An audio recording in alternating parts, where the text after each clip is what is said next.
I'm interested to see what you got for me.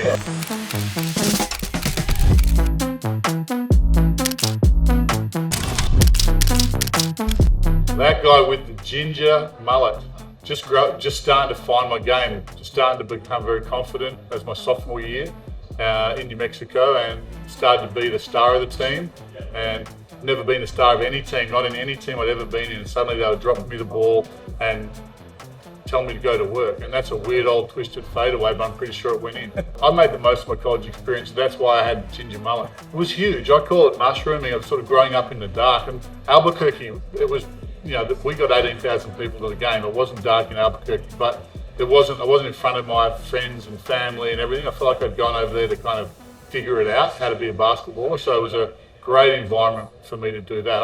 I basically became a gym junkie, which I never had been. I just started lifting weights, started to get some shoulders, started being confident enough to talk to girls. The whole lot happened in college. But I just treated it as a big adventure. I was just, when you're 18 or 19, it's just, I was just sort of devouring it, making the most of it.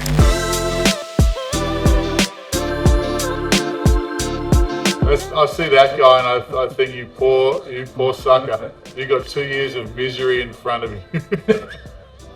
Those first 2 years were so hard, man. And it would have been whether it was the Timberwolves or someone else. I think my game was just, needed a lot of work to get up to that level. And that guy there didn't know how much trouble he was in. The draft was cool. We're in New York. I had my family there, had my girlfriend who ended up being my wife there. And but for me, I had this simmering sort of, the whole Australia's watching. I'm going to be the first Australian. Couldn't believe it. Waiting for them to joke to be over, and then to figure out that I was only pretending, like I didn't really know what I was doing. But then when they called my name, I guess I knew at that point that was a moment in time, and felt very proud, obviously. Well, I had a welcome moment where James Donaldson grabbed me by the throat, picked me up. I remember that. But probably my arrival moment was having a great game against Sampson and Olajuwon. They were both in the same team. They had the Twin Towers thing going then, and I had 19 rebounds, a bunch of points, and dunked on both of them during the game. And that's when I sort of realised I can actually play in this league. Like, those guys are legitimately good. Don't forget, the 2 nights later I got torched by David Robinson. So you arrive and it goes like that. I just kept coming. He was the guy because he was so fast. I couldn't stay in front of him, and he could elevate. And I kept 3 or 4 times in one game getting caught late in drops coverage and testing him at the rim on an alley-oop and just getting smashed on. I remember finding that pretty challenging. I'm looking at the coach going, what can we do? Can we change the coverage? It was hard.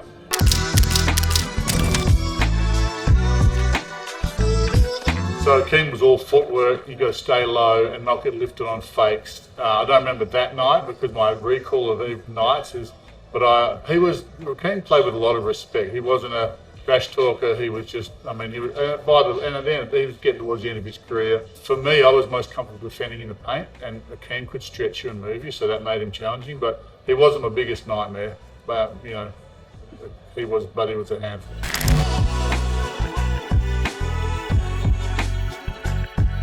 Young Shaq, I'm sure that shot went in, by the way. I want that on a t-shirt. That's the one with the t-shirt.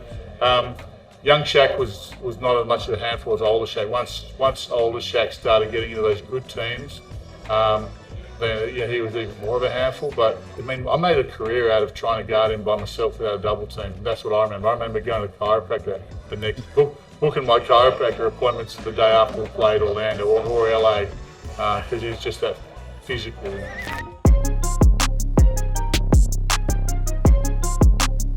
Oh well, that's he made me. He made me. That was the best series I ever played. So guarding the power forwards wasn't my favourite job, but in that series did a nice job. And obviously the history says that we won, and I had some of my career performances. So, but he was another handful that you didn't want to meet late at the rim or you're on a poster. Yeah, friendship at that stage. We were brothers in arms, as in trying to hold down the paint for Chicago, and we'd go out a lot as well, and that was part of it. But he brought a lot of humour, he just brought stuff to the team, and that's me there trying to stop him from bringing it to the referees or to somebody. You sort of you have to have all kinds of stuff on the team, and he just brought a lot of good stuff. Any memorable nights out with the Loam? Can't remember any of them, and that tells you the story.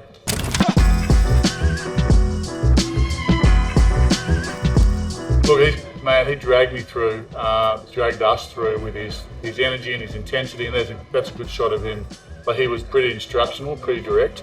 But you knew what you were going to get. It wasn't like he surprised us by being that way. He was that way, and I mean, I love him for it.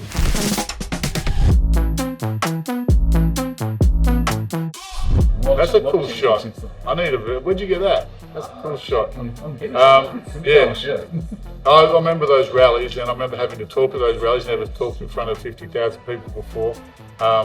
That's 1, 2, 3, 4. So there's 5 there. So that was the middle championship. I've still got that T-shirt somewhere.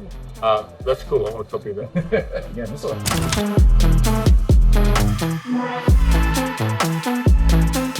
Yeah, so Boomers is my basketball DNA. It's how I learned most of my lessons, and so that's a great shot of me dunking, and that's a moment of pride for that team, that Boomers medal team.